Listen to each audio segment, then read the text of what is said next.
Ram, Hare Hare. Hare Krishna, Krishna Krishna, Hare Hare, Hare Ram, Ram Ram, Hare Hare. Hare Krishna, dear devotees and Pranams, thank you very much for joining in for our Ramayana study. Let's quickly start with the prayers. Om Ajnanatimmirandasya Jnananjana Shalakaya Chakshurunmilitam Yena Tasmai Shri Gurave Namaha. Shri Chaitanya Manobishtam Stapitam Yena Bhutale Swayam Rupa Kadamayyam Dadati Swapadantikam Vandeham Shri Guru Shri Yudapadakamalam Shri Gurun Vaishnavamscha Shri Rupam Sagrajatam Sahagana Raghunathan Tam Sajivam Sadvaitam Savadutam Parijana Sahitam Shri Krishna Chaitanya Deva Shri Radha Krishna Padan Sahagana Lalita Shri Vishakhanvitamscha Namo Vishnu Padaya Krishna Preshthaya Bhutale Srimate Bhaktivedanta Swami Niti Namine Namaste Saraswate Deve Gauravani Pracharine Nirvisesha Shunyavadi Paschatya Deshatarine Namo Mahavadanyaya Krishna Prema Pradayate Krishnaya Krishna Chaitanya Namne Gauradushe Namaha Panchatattvatmakam Krishnam Bhaktarupa Swarupakam Bhaktavataram Bhaktakyam Namami Bhaktashaktikam He Krishna Karuna Sindho Dinabandho Jagatpate Gopesh Gopika Kanta Radha Kanta Namosute Taptakanchana Gaurangi Radhe Vrindavaneshwari Rishabhanu Sevi Pranamami Hari Priye Vancha Kalpatarubhyascha Kripa Sindhubhyaiva cha Patitanam Pavanebhyo Vaishnavebhyo Namo Namaha Jai Sri Krishna Chaitanya Prabhu Nityananda Shri Advaita Gadadhara Srivasadi Govinda Hare Krishna Krishna Krishna Hare Hare Hare Ram Ram Ram Hare Hare Gurave Gaurachandraya Radhikaya Tadalaye Krishnaya Krishna Bhaktaya Tadbhaktaya Namo Namaha Mukam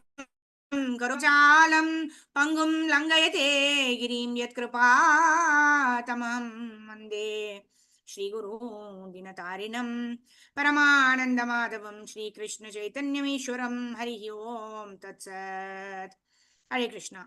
Thank you. Welcome all of you for Ramlila at the Leelas performed by Lord Ram at Panchavati Tatashushthita Ram, right? Shurpana Karti Vidhayaka Ram Karadushana Mukha Sutaka Ram. So like all of these Leelas, what is mentioned in Nama Ramayana, we're going to cover all of that in this auspicious name which is called Panchavati, right? The remaining part of the exile, Lord Ram will be here, right?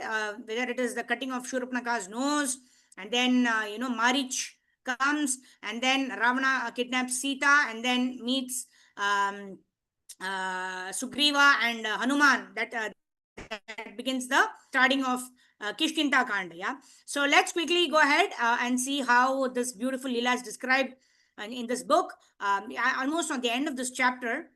And then we will start with the next chapter. But these are all continuing the Leelas of Lord Ram, Sita, Ram, Lakshman at Panchavati. Okay. And who gives the directions? Agastya Muni gives the directions for Rama, Sita and Lakshmana to go to Panchavati. Okay, Srimati Shama Priya Mataji and then Deval Mataji. Others who want to read can raise your hands. Yes, go ahead. Hare Krishna Mataji, pranams. Rama accepted, huh? No, Agastya gave the brothers directions. Agastya gave the brothers directions. After taking leave, Rama, Lakshmana and Sita began the 20-mile walk to Panchavati, making their way along the narrow forest path. After a few miles, they came across a huge vulture lying in the clearing. Rama and Lakshmana, assuming it to be a Rakshasa, quickly prepared to fight. Rama carefully approached the vulture, which resembled a hill. I am Rama, and this is my brother Lakshmana, two descendants of Raghu. He declared, who are you and what is your race? In gentle speech, the bird replied that he was an old friend of Dasharatha. His name was Jatayu, and he was a king of vultures. He recounted to Rama his entire lineage, which began with the ancient sage Kardama. In the course of his narration, Jatayu described how all the various species of birds and animals had descended. Jatayu was a nephew of Garuda, the invincible eagle carrier of Vishnu. This forest is infested with rakshasas and vicious beasts. Jatayu said, "Allow me to accompany you in the forest. I shall protect Sita when you two brothers go out to gather food." Rama knew of Jatayu's friendship with his father. He joyfully embraced the great bird and gave his permission for Jatayu to follow him. Rama then continued towards Panchavati, eager to encounter the demons. After arriving at Panchavati, Rama selected a spot near the sacred river Godavari.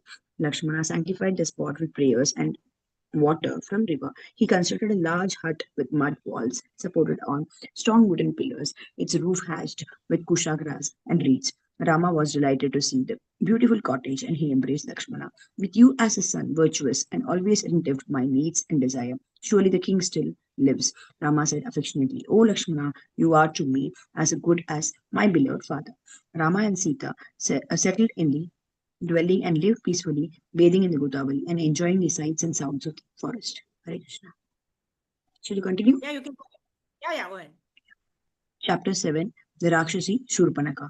The time passed quickly for Rama and his companions. They lived in almost complete solitude, seeing only an occasional aesthetic.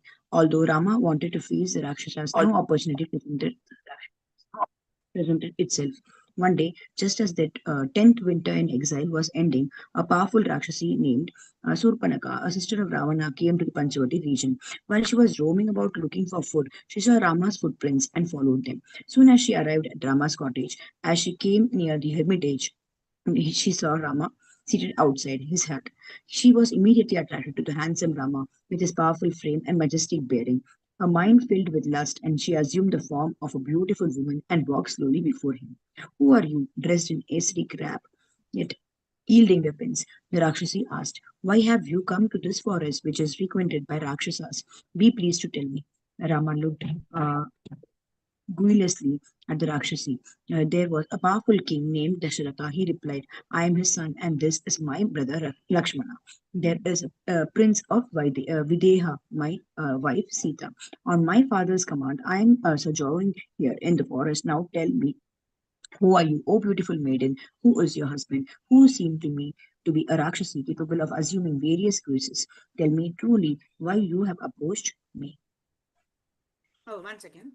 Where is it? Yeah, go ahead. Shurpanaka moved her hips and glanced down coldly. "Know me to be Shurpanaka, sister of the unconquerable Ravana, living here with my other brothers, Kara and Dushana."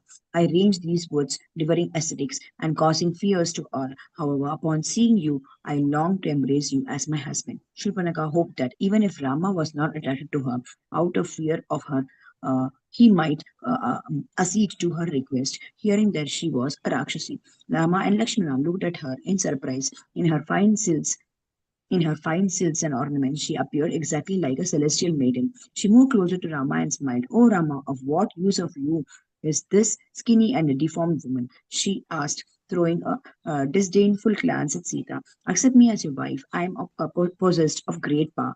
After devouring this wife and brother of yours, I will carry you to a high mountain reaches where can a sport where we can sport together and joy." Rama laughed heartily. He decided to joke with the infatuated Rakshasi. "Oh, beautiful woman, I am already married. For ladies like you, it is always painful to have a co-wife. Here, though, is my younger brother. He is handsome and highly qualified and is yet unmarried. Is as yet unmarried. Why not take him as your worthy husband?" Surpanaka turned quickly towards Lakshmana, who stood smiling with his hand resting on his bow. The Rakshasi moved towards him. See my alluring form," she said. "I am certainly worthy of becoming your wife. Oh, handsome one, let us range together happily through these woods." Lakshmana caught Rama's joking mood. "Why do you seek to become a maidservant, a foolish woman?" he asked with a laugh. "I am dependent of my older brother. As my wife, you will be Sita's servant. You should seek only Rama as your husband. Would you actually refuse you in favor? Who would Actually, actually refuse you? Yeah, who would actually refuse you in favor of human lady? Surely Rama will soon abandon the weak and burn out Sita once you are his wife." Shurpanaka was too simple to catch the joke. She took Lakshmana's words to be true and turned again towards Rama, who sat next to Sita. "Why do you cling to this hideous wife of yours?" she asked, growing impatient. "If it is her who stands between you and me, I shall now devour her." Even as you watch, we shall then roam together at ease. Shurpanakha rushed furiously towards Sita, even as a large would fall towards the earth. She assumed her natural form as a Rakshasi, appearing like a black cloud. Rama immediately rode and checked her by the sound alone. As she fell back, Rama said angrily to Lakshmana, "It is clear that jest should not be uh, had with cruel, low class people. See how we have placed Sita in danger. Oh, mighty brother, take your sword and quickly disable this ugly, vile, and wanton being. Do not slay her as she is a woman." Lakshmana drew his sword. He moved swiftly and sliced off demon's long nose and pointed ears. Shurpanakha screamed in pain. She realized the brothers are formidable and quickly ran off into the woods. Her dissonant and horrible cries could be heard disappearing into the distance as she retreated. She bled profusely and raised her arms as she ran, roaring like a monsoon cloud. The Rakshasi served her brother. Hare Krishna pranams. Pranams. Okay, so this is the generally those who are not sincere, right?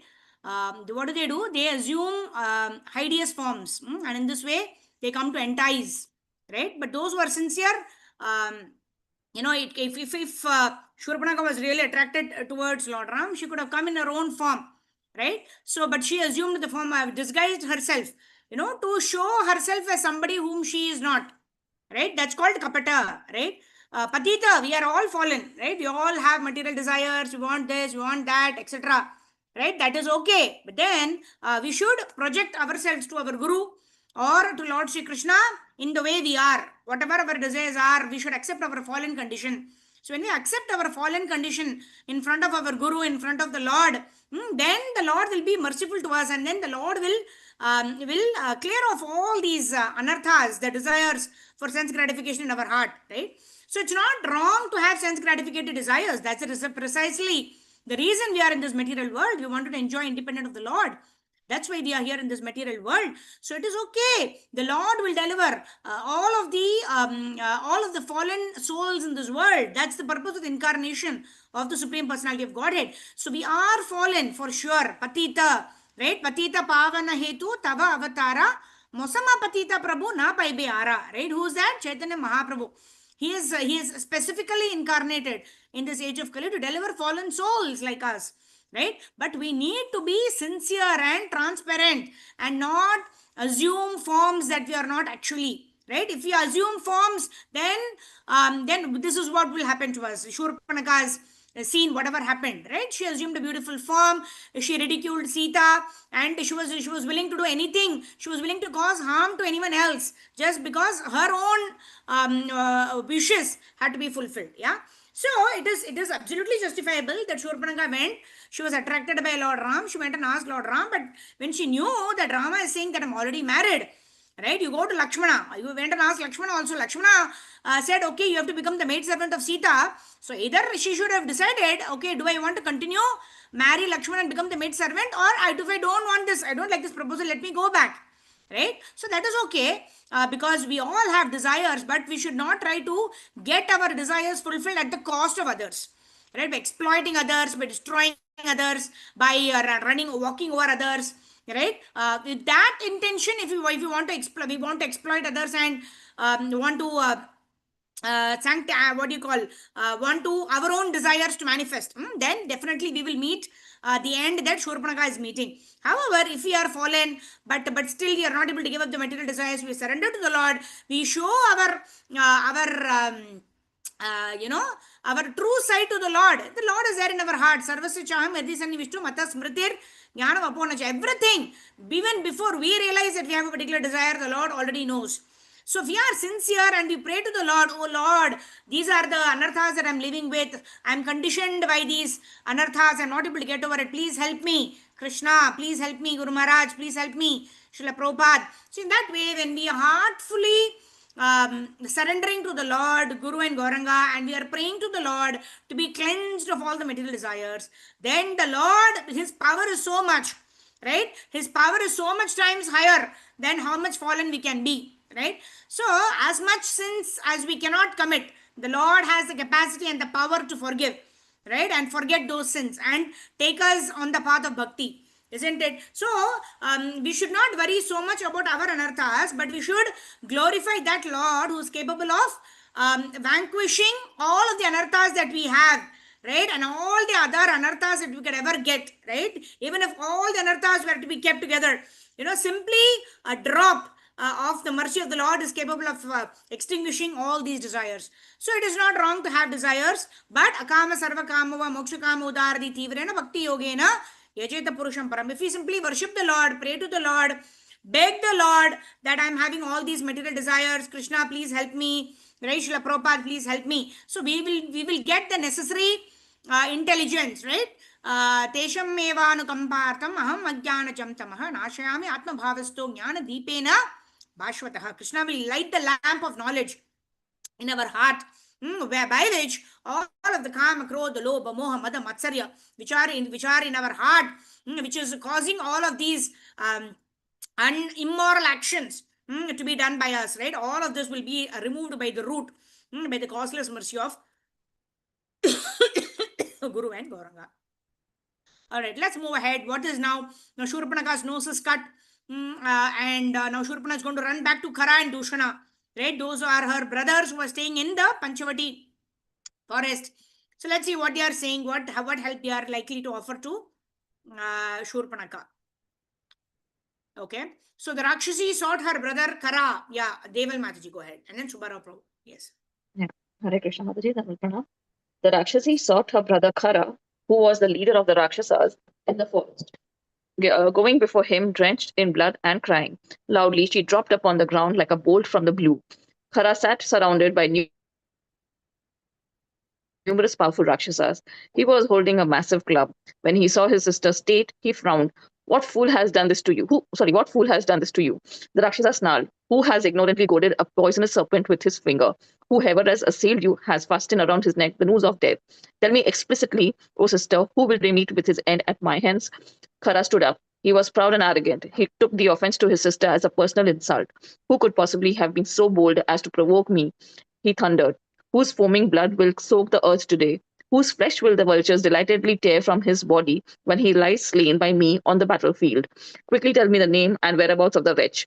I do not see a being in the three worlds of heaven, earth, and hell who dare challenge me, including Indra himself. Shurpanka gathered her senses and answered her furious brother. She told him how she had seen Rama and Lakshman in the forest, appearing young and tender, yet obviously possessed of terrific strength. These two brothers look like Gandharva kings, she said.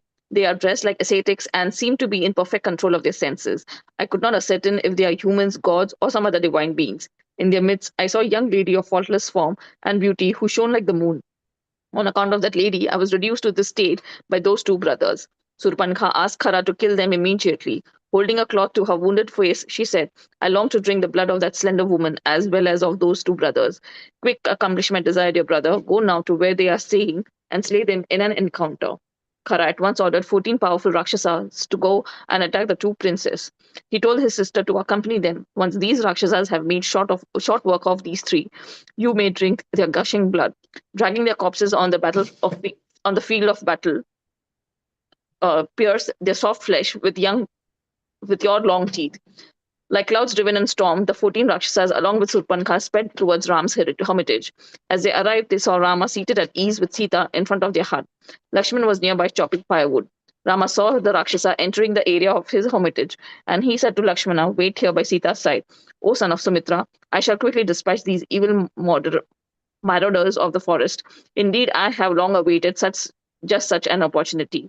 Rama stood up and strung his bow in an instant. He called out to the Rakshasas, Halt! Why do you seek to injure us? We live here peacefully, harming no one.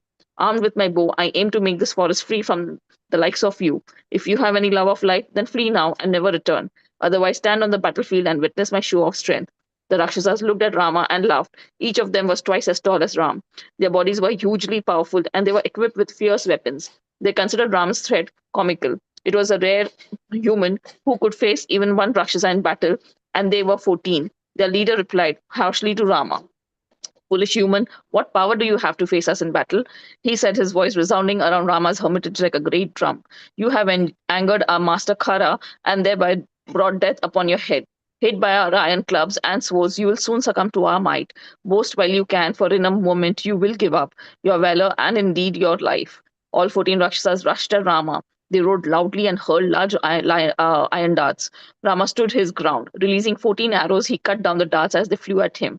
The Rakshasas raised their swords and closed on Rama, their mouths open and their eyes bloodshot. Rama, moving more quickly than the eye could see, at once fired 14 arrows, one after another, at each of the demons. His long straight shafts were made wholly of iron, with sharp, points sharpened on stone. They screamed through the air and hit each demon in the chest. Their hearts ripped apart. The Rakshasas fell to the earth, soaked in blood, like 14 great trees felled by a storm. Surpankha was astonished to see Rama's prowess. Surely he was not an ordinary man, nor his weapons those of an ordinary warrior. She ran away in fear and disappointment and fell again before Khara. Khara looked at her in surprise. Why are you still crying? He asked. I have already sent 14 brave fighters to oblige you. Those Rakshasas are unassailable and devoted to pleasing me. Without doubt, they will satisfy your desire. With me and my army as your protector, why do you wail?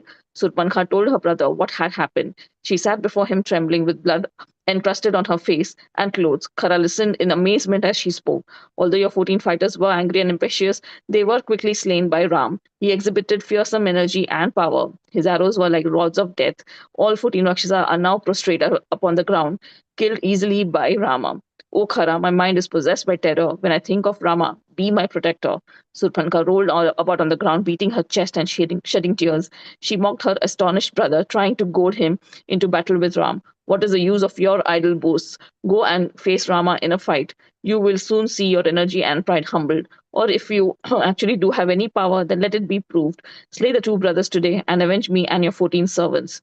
Khara rose up like a serpent that had just been kicked. He screamed in anger. In the midst of the other demons, he roared, my fury is immeasurable. It cannot be held in check any more than a mighty ocean wave. By virtue of my strength, I hold his human Rama of no account whatsoever. His life is already ended. Dry your tears, sister. Today you will see Rama sent to Yamraja's abode. After I sever his head with my axe, you will drink his hot blood. Surpankha was delighted. She praised her brother as a giant among the Rakshasas. Despite his boast, however, Khara considered Rama as a formidable opponent. He gave instructions to his brother and General Dushana. O valiant one, to prepare my chariot, fill it with every kind of weapon. Order all your 14,000 Rakshasas under my command to prepare themselves for battle. I myself will march at the head of the high-souled Rakshasas to destroy the arrogant Rama. Dushana fetched Khara's huge golden chariot, which shone like the sun and was drawn by 100 spotted horses. It resembled a peak of the golden Mount Meru. In its center, it had a large ensign's pole made of cat's eye jewels. The chariot was bedecked with small gold bells, and its sides were studded with red and blue gems and embellished with carvings of alligators, flowers, trees, mountains, lions, tigers, and flocks of birds. Many flags flew from tall poles, and it had 8 golden wheels. Khara indigently ascended the chariot and, raising his sword, ordered the army to advance. What a great clamor! The vast army sallied forth from the Janasthana forest, holding clubs, darts, razor-sharp axes, javelins, maces, swords, scimitars, bows, and sharpened discuses. They moved off, all shouting their battle cries. Khara urged his charioteer to spur on the horses. The sound of the swift-moving chariot filled the 4 quarters. The army followed behind Khara, some running on foot, some coursing through the air, others riding horses, and still others on the backs of elephants. They were all seized with a desire to kill the enemy. As they drove forward, however, they saw various evil omens. The sky above them was covered with huge grey cloud, which poured down blood-red water. Khara's horses stumbled and fell, even on level ground. The sun appeared to be surrounded by a dark red-edged halo. A gigantic, frightful vulture settled on Khara's ensign pole. Carnivorous beasts and birds cried in discordant notes, and jackals yelled. The wind blew violently, and thick darkness covered the 4 quarters. Stars flashed in the sky, and meteors descended with roaring sounds. Khara felt his left arm throbbing violently. His voice grew faint, and his eyes were filled with tears. A sharp pain filled his head, and he heard a loud ringing in his ears. Even though he saw these omens, however, out of folly, Khara did not return. He laughed loudly and said to his followers, disregard these evil portents, O Rakshasas. They do not bother me in the least. Although they are terrible and inauspicious, I am able to stand before death himself. With my sharp arrows, I can shoot the stars from the sky. Khara rallied foolishly, considering the omens to be sent by the gods for whom he cared little. He raised his battle axe and bellowed, making the earth shake. How can I return without slaying Rama and Lakshman, who were so proud of their strength? Today my sister will be gratified with the blood of those humans. I have never been defeated in battle, and am afraid even of Indra when he stands with the whole heavenly host. The demons felt joy upon hearing Khara's valiant speech. As if bound and dragged by the noose of death, they raced towards Rama's hermitage. In the sky, many rishis assembled to witness the encounter. Gods, Gandharvas, Siddhas, and Charanas came in their aerial cars. The celestial beings, who were friendly to all, spoke together. May all be well with you, Brahmins, they said. Even as Vishnu conquered the foremost demons with his discussed weapon, may Rama annihilate the Rakshasas. While the gods looked on, Khara, surrounded by his powerful generals, rushed forward, eagerly seeking combat. The Rakshasas suddenly approached the two princes, even as a group of planets might rush towards the sun and the moon. From his hermitage, Rama had also seen the evil omens. Behold these portents, O brother, foreboding the imminent destruction of the Rakshasas. These great clouds are raining blood while my arrows are shaking in their quivers. This undoubtedly means death will soon overtake the entire Rakshasas' horde. Rama felt his right arm throb and his mind becoming unlivened. Such favorable omens indicated his victory. Although all around him he saw evil portents, he concluded that there would shortly be an encounter between himself and the Rakshasas, from which he would emerge victorious. As Rama contemplated in this way, he heard the distant crash of Khara's advancing army. The sound of beating drums and roaring Rakshasas filled the air. Quickly taking Sita by the hand, Rama said to Lakshman, "Take this delicate princess to some safe cave on the mountain. Please don't hesitate." Rama knew his brother was longing to confront the Rakshasas, but Sita had to be protected. Lakshman obeyed Rama's order immediately and took Sita to a concealed cave, which was difficult to reach. After placing her inside, he stood at the entrance holding his bow. Rama put on the golden coat of nail Agastya had given him. He strapped mail.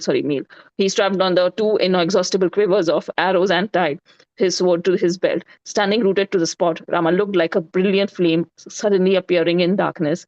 He twanged his bow, which filled the waters with its terrifying sound. The gods looked on, eager for the Rakshasas to be destroyed.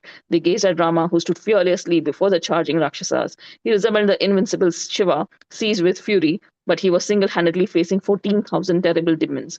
Curious to see the outcome, the gods watched in anticipation. As the Rakshasa army rushed towards Ram, they seemed like a mass of dark blue clouds. The forest animals fled terrified by the sound of the approaching army. Rama suddenly saw the Rakshasas coming at him from all sides. They screamed in fury and hurled their spears, darts, and clubs. From his chariot, Khara released 1,000 flaming arrows and roared loudly. Rama stood firm. He was pierced with numerous arrows, and his limbs were smeared with blood. With his own arrows, he cut down the rain of weapons. Axes, swords, lances, and spiked maces were thrown at him with the force of a tempest. Rama whirled around and parried the weapons with his straight flying arrows. As the foremost Rakshasas closed in on him, mounted on elephants, Rama seemed like Mount Sumeru, assailed by thunderclouds. He did not feel afflicted, even though struck again and again. Fully hemmed in all sides, Rama looked like the sun screened by evening clouds. The gods felt dejected and fearful. Hare Krishna, Mataji, Mataji. yeah, thank you. Haribol. Yeah, thank you Yeah, so much, Hare Krishna. Haribol. Thanks. Subara Prabhu, Hare Krishna, please unmute. Hare Krishna. Krishna Mataji. Hare Krishna Mataji. Yes, Prabhu, go ahead. Can I The read gods, Mataji? the gods felt dejected. The gods felt dejected and fearful, beholding Rama standing alone and thousands of Rakshasas. They cried out victory to Rama. Understanding their fear, Rama resolved to kill the Rakshasas. He began shooting his gold-tipped arrows 3 or 4 at a time in all directions, with his bow drawn constantly into the circle in all directions. With his bow drawn constantly into a circle, Rama moved with the speed of a hawk. An unbroken line of deadly shafts let his bow. Those arrows passed right through the bodies of a dozen Rakshasas before falling onto their earth. Rama's arrows smashed the Rakshasas' weapons and chariots and tore apart their golden armors. With their arms, legs, and heads severed, countless Rakshasas fell lifeless to the ground. Rama was enraged. He shot innumerable shafts that could not be intercepted and endured, and which killed the demons by the thousands. Horses, elephants, and Rakshasas lay mangled, mangled on the ground, crushed by Rama. The Rakshasas sent up a piteous wail. Some fierce and brave Rakshasas who were leaders of the army and possessed of terrible might rushed at Rama, hurling their barbed missiles and iron pikes. But Rama smashed their weapons to pieces even as they flew at him. With razor-headed arrows, he cut off the Rakshasas' heads. They toppled over like trees knocked down by a blast from Garuda's wings. The surviving Rakshasas, wounded and dispirited, ran to Kara for protection, and Kara consoled them and ordered Daksh, Dushna, Dushana to attack Rama. Dushana. The mighty Dushana was capable of contending with 10,000 warriors at once.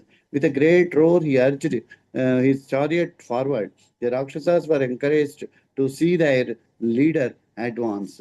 Uprooting trees and lifting massive stone slabs, they charged once more at Rama. The dreadful encounter between Rama and the Rakshasas was fearful to witness. Rama alone appeared like hundreds of warriors. The demons could not tell when he took out his arrows and placed them on his bow. They only saw him pulling his bowstring and an endless stream of arrows being fired. The demons rallied themselves and rushed at Rama all at once from every side. They hurled trees and rocks with great force. A diverse shower of weapons fell upon Rama, along with volleys of barbed arrows. Smothered by weapons, Rama invoked the celestial missile presided over by the Gandharvas. As he released the weapon, all directions became covered by blazing shafts. Under a canopy of arrows, darkness enveloped the battlefield, and the demons fell back in fear. Hundreds dropped dead at once. The ground was strewn with head wrapped in turbans adorned with bright jewels. Severed arms, still clutching weapons, lay everywhere. Headless trunks sprouting forth blood ran about wildly before falling to the ground. Everywhere were bodies of Rakshasas, horses, and elephants, along with broken chariots, shattered weapons, rocks smashed into powder, and trees torn into pieces. The surviving Rakshasas were unable to face Rama. They stood frozen with fear. Dushana, seeing his army routed, sent up a great battle cry. He ordered his 5,000 personal guards to attack. These Rakshasas had never known defeat. They were energetic, and they never turned their backs on the battlefield with the terrible impetuosity. They incessantly assailed Rama on all sides. Fearful showers of scimitars, spiked masses, huge rocks, and long swords fell upon Rama.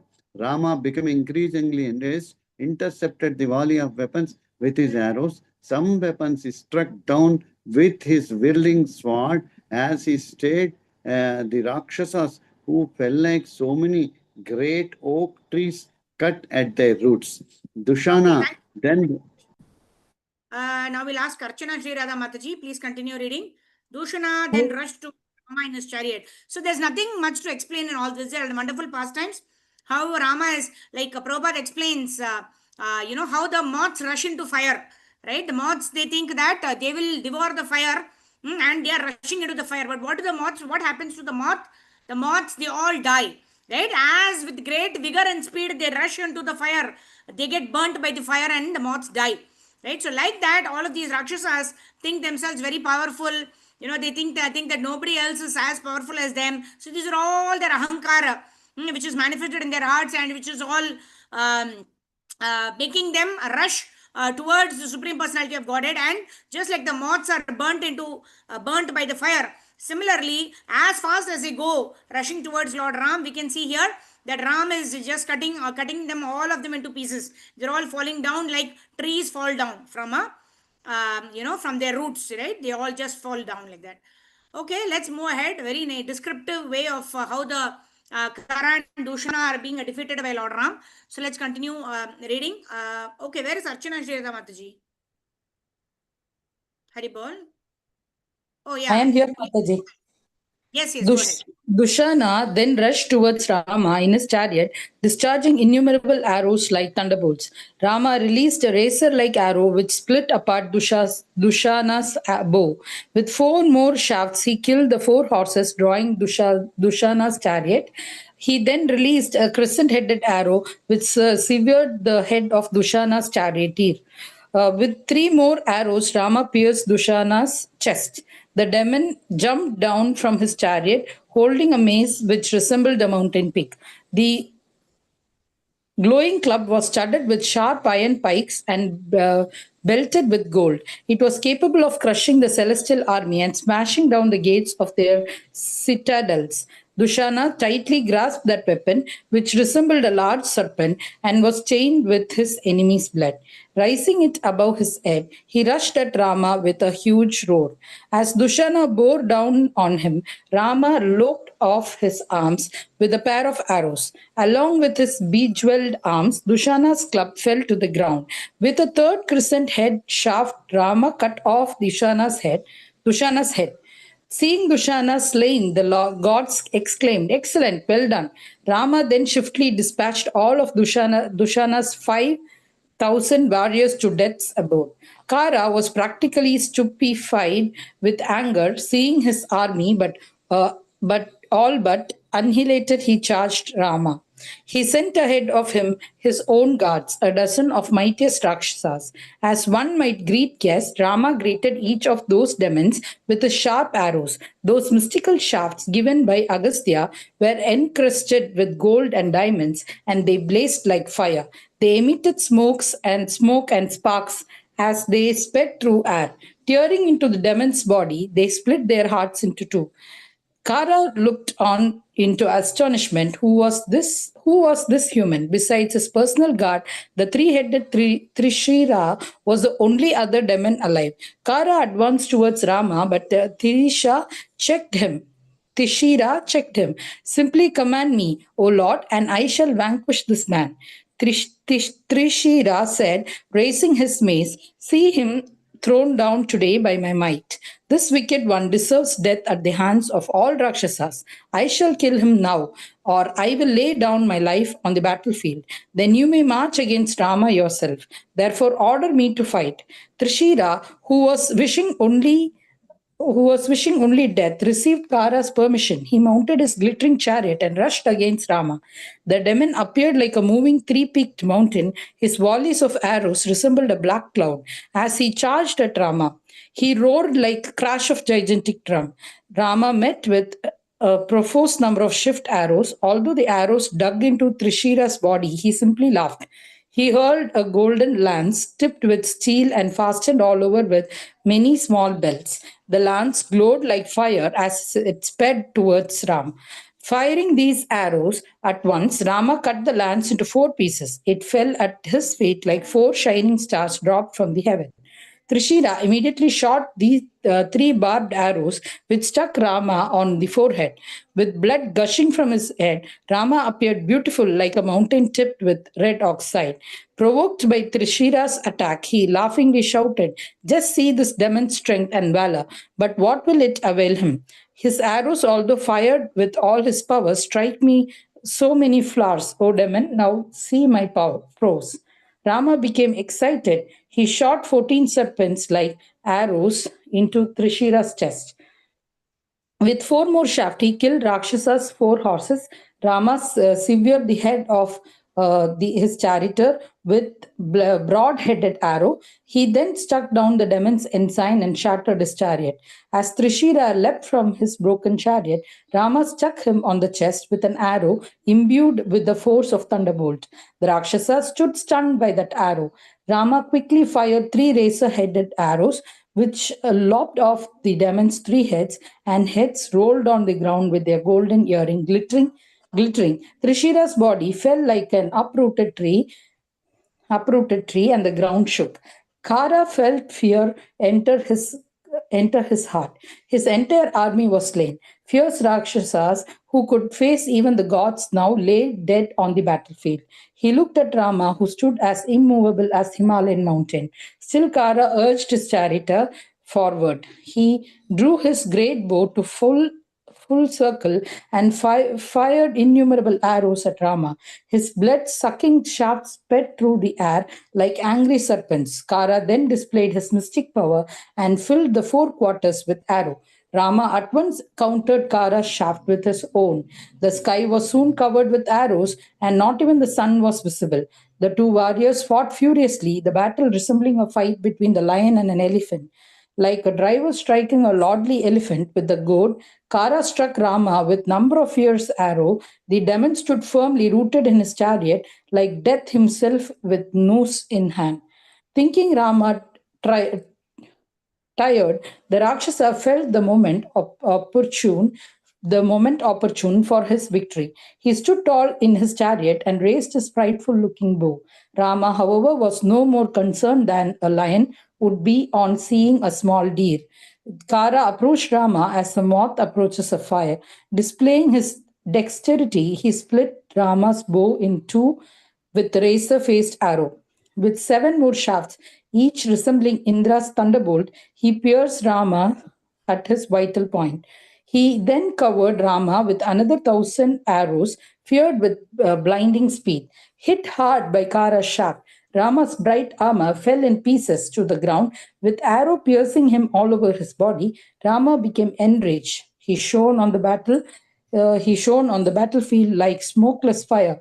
Rama raised Vishnu's terrible bow and darted towards Kara. He cut down the demon's ensign with a dozen gold winged arrows. That gold ensign descended to earth like the setting sun. Kara continued to rain arrow on Rama, aiming for the vulnerable parts of his body. Hare Krishna. Thank you, Mataji. Thank So you, time is Mataji. up. Pranams. So this is very, very interesting um, narration of the fight between Lord Ram and Kara and Dushana. The Lord seems to be enjoying the fight actually with these two demons. And the best part is the demons were always thinking that now I will get the better of Lord Ram. And of course, the Lord, who can win over the Lord?